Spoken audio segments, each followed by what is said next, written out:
এবার স্রোতের ভাগ্য দেখে এবার হিংসে জ্বলে পুড়ে ছারখার হয়ে যাচ্ছে পিতস্তা। হ্যাঁ বন্ধুরা, বিগত লাইকটি দেখতে থাকুন।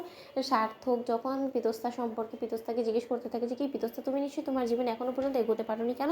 তখন তো অনেক বড় বড় করে চ্যাটাং চ্যাটাং কথা বলে আমাকে বলে গিয়েছিলে যে তোমার পেছনে নাকি অনেক ছেলেদের লাইন আছে, তারা নাকি সকলে মিলে তোমাকে আমার থেকেও বেশি দিয়ে ভরিয়ে দিতে পারবে, তারা নাকি শুধুমাত্র তোমার একটা হেয়ার অপেক্ষা করছে। তাহলে এখন কি হলো? এখনো পর্যন্ত কেন তুমি নিজের জীবনে সেটেল হতে পারোনি বলো?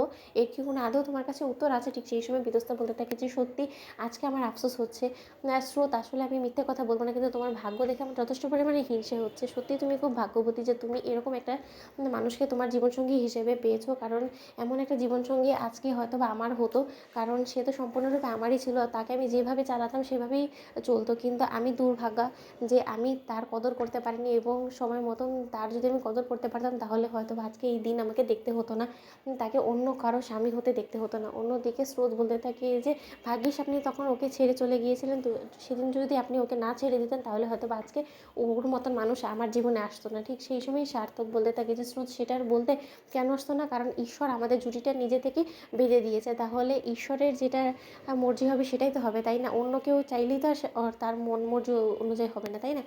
অন্যদিকে পিতস্তা বলতে থাকে যে জানো তো স্রোত, আজকে তো তোমার সত্যি আমার প্রতি কৃতজ্ঞ থাকার কথা যে সেই মানুষটাকে আমি তোমার কাছে ভিক্ষে দিয়েছি বিধায় আজকে তুমি সেই মানুষটাকে পেয়েছো। তখন স্রোত বলতে থাকে যে সরি, আপনার এই কথার সাথে আমি একমত হতে পারলাম না, কারণ আপনি আমাকে ভিক্ষে দিয়েছেন এই কথাটা কোনো মতেই আমি অ্যাকসেপ্ট করতে পারছি না, কারণ আমি বিশ্বাস করি যে ঈশ্বর যার সাথে যার জুটি বেঁধে দিয়েছে একমাত্র সেই তার হবে, আর সেটাই তার ভবিতব্য, এছাড়া অন্য কোনো কিছুই না। কেউ হাজার চেষ্টা করেও কিন্তু আমার কাছ থেকে সার্থক স্যারকে কেড়ে নিতে পারবে না, সে যত চেষ্টাই করুক না কেন।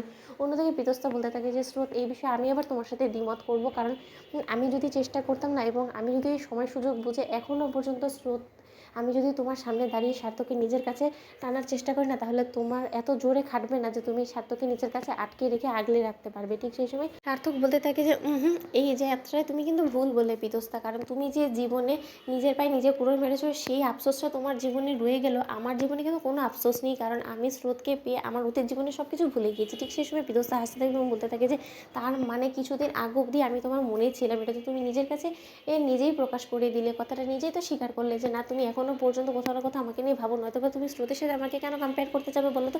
তুমি যদি সত্যিকার অর্থে স্রোতের সাথে আমার কম্প্যারিজন নাই করতে, তাহলে এটা কী করে বললে তুমি যে না তুমি আগে থেকে অনেকটা ভালো আছো? তার মানে আমি চলে যাওয়ার পর তুমি যথেষ্ট পরিমাণে ভেঙে পড়েছিলে, এবং তার থেকেই তোমার সেই ঘাটা শুকোতে শুকোতে অনেকটা দেরি হয়ে গেছে, এবং তোমার সেই ঘায়ের মধ্যে মলম লাগানোর জন্যই তুমি রীতিমতো স্রোতকে ভালোবাসার মিথ্যে প্রতিশ্রুতি দিচ্ছ, তাই তো? তাহলে এটাই ধরে নিব তো? কি স্রোত, তুমি নিজে সাক্ষী থেকে শুনলে তো যে তোমার মনের অবস্থাটা ঠিক কী তা। তো বন্ধুরা, ভিডিওটি ভালো লেগে থাকলে অবশ্যই লাইক কমেন্ট শেয়ার করে সাবস্ক্রাইব করতে ভুলো না।